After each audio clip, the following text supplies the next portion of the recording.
Hey, friends, welcome to the Empowered Homes Podcast. The purpose of this podcast is to grow strong families by connecting church and home. Today's episode's a little different. It's a solo episode, just me.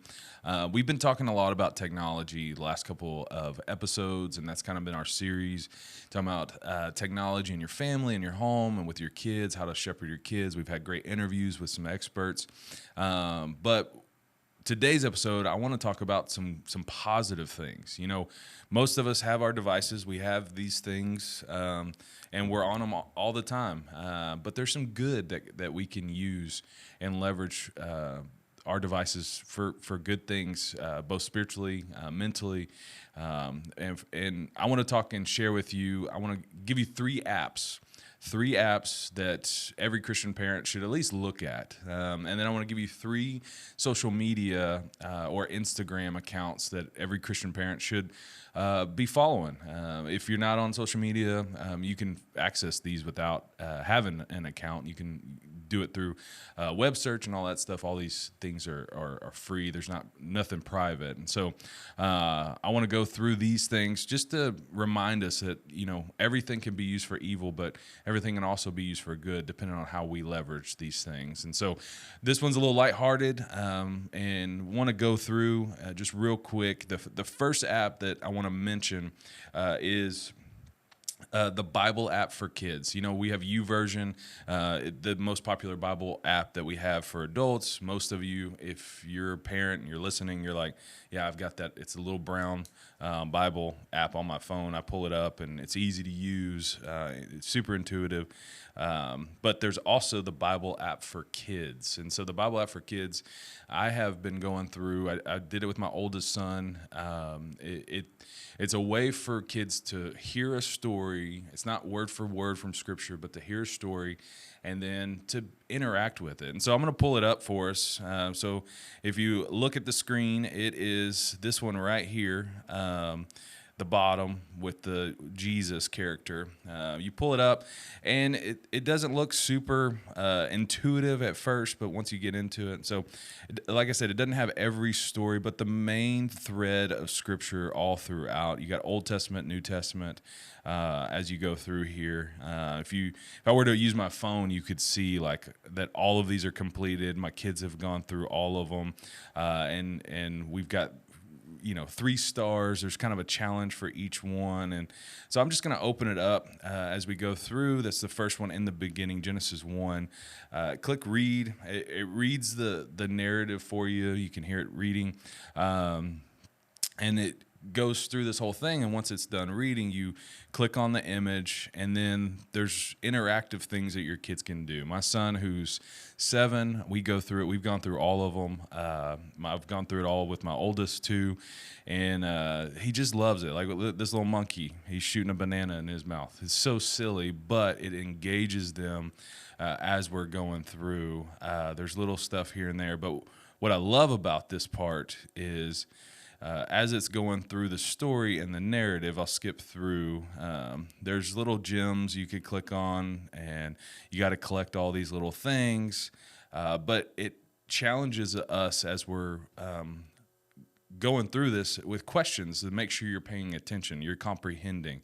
Like this one, there's a little cloud. It says, what did God make on day 1? So it goes back to what we've already studied to just make sure we're paying attention as we go. So you click the question, you get it right, and all that stuff. So the Bible app for kids it's super simple. It's cartoony. You're not going to get some deep theological things in this, but it's super fun to allow your kids. I just hand my son my phone, and we sit before bed, and he goes through. He picks one. We went through all in order, and now he just kind of picks his favorites as we go through.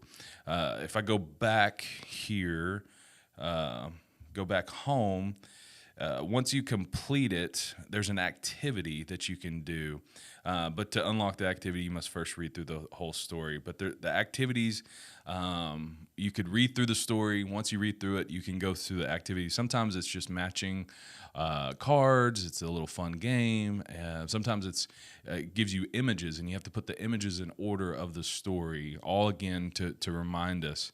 And I've been blown away with my youngest as we've gone through it, because we'll be at church, and we're talking about Daniel in the lion's den, and he'll look at me, he's like, yeah, I know that story. Or we'll talk about David and Goliath, or Jesus feeding the 5,000. Like he'll hear these things at church, and he's like, oh yeah, we read that at night. And so the first app, if you have young kids, this if you got teenagers, probably not the best app for you. That's why it's called the Bible app for kids. But this is put on by YouVersion, super well done. If you go on YouTube, you can watch a lot of the videos and stuff. But this has been a staple in our home. All three kids have really enjoyed these, and it's an easy win for you. So that's the first app. Number two is, I'll close out of this.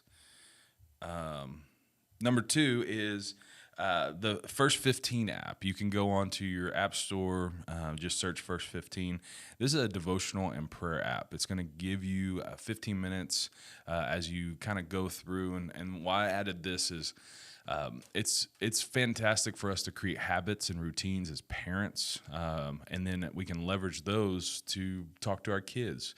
My oldest, who's in middle school now, I'll read through the First 15 app. It'll give me alerts and all that. And, there may be a passage that I'm like, oh, man, Charlie needs to hear this. So I'll copy and paste and just text him, and he'll get that throughout his day.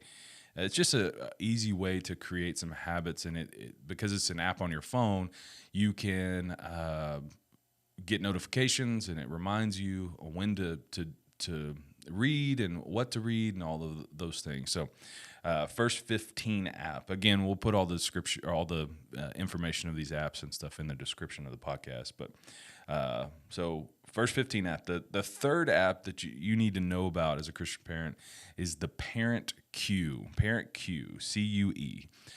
This is put on by Orange, and Orange does. They're so creative in everything that they do, and this app is. It's personal. So on the app, you can put in a profile for each child. And so each child, you put in their birthday. You can even add an image. You can go through all that stuff. And it's sobering. I hate the app, but I love the app, because every time you open it, it tells you how many weeks you have till graduation. So you open it, it pops up and says, hey, here's how many weeks you have till graduation. Don't waste it. Also, it tells you specifically with what phase your child's in. Here's some stories, here's some different things, and it gives you some things to watch with your kids. It gives you some things to read with your kids. It gives you some great discipleship tools in there based off of your kid's age, based off of your kid's kind of development stage and phase. It's a great app. But it is sobering. When you pop it up, the first thing it says is, your time is ticking. Don't waste it. So the Parent Cue app from Orange, again, fantastic. They've got some really creative, intuitive things with their stuff. So those are the three apps. I'm going to give you a bonus app. So I said three, but I always have to give you a bonus. This one's just simple. It's almost too simple, but very powerful. It's called the Pause app. The Pause app is an app you can download, and essentially what it does is it'll send you reminders to take some time and pause. You can set as many reminders as you want. The recommended is 2, and it sets it for you, 10 and 2 p.m., 10 a.m., 2 p.m., just to remind you, hey, pause and pray. Just take some time. Give God your attention and focus for a few moments. It'll go to your watch. It'll go to your phone. It'll go to your devices. It's so simple, but yet so powerful, and why I wanted to add it as just a bonus app for you to check out. So those three apps are easy wins for you. It doesn't take a lot of work. They've done all the work for you, and you can leverage all of that for your own personal growth, but also to pour into your kids. So those are the three apps. 3 social media accounts I want you to follow. Some of these are our friends, and they didn't pay us, Eric. We don't get any money. There's no monetary gain from the podcast yet. We're gonna be a billionaire someday off of this. No, I'm kidding. We'll never take a penny. But these 3 are accounts that are connected to a lot of our friends. A lot of the people that I'm going to mention have been on the podcast in the past, and we're super excited. So the first one is at Homeward Center on Instagram, and all these are on Instagram, just because that's kind of the primary one I use selfishly. I don't really have a lot of other social media, so Instagram's the go-to. If you're not on Instagram, I'm sure you can find them on Facebook and TikTok and whatever. What are the other social media platforms? X, Twitter. Twitter's gone. It's X. So you can. I'm sure they're all over there. But first one is at Homeward Center. You could just search that. My friend Jim Burns and Doug Fields. Homeward is a ministry out in California that they do a lot of marriage retreats. They do a lot of family things. Homeward is it's pretty all-intensive for enriching and equipping the family all together. But why I want you to follow this on social media is they have some incredible stories that are just little nuggets. Parents, we don't need to be told that we stink, that we're not good enough, that we're failing, that we lost our temper. We're so hard and we're big critics of ourselves. But these are just encouragements. The other day they posted one, it says, talking about emotions, and it said, little people with big emotions need adults who respond with grace and peace, not matching those emotions with big emotions because they're little. And so just a quick phrase, and it blew me away. I was like, that's exactly what we're trying to do with my youngest. He's a big emotional kid. And it was just a quick reminder of like, man, don't give up, don't give up, don't give up. So Homeward Center, Jim Burns and Doug Fields, incredible stuff. There's stuff with marriage. There's different things. You're going to catch some promotion of some of their material and all of that in there too. But their stories are fantastic. Another friend, Brian Hausman. You can follow Brian Hausman at Brian Hausman.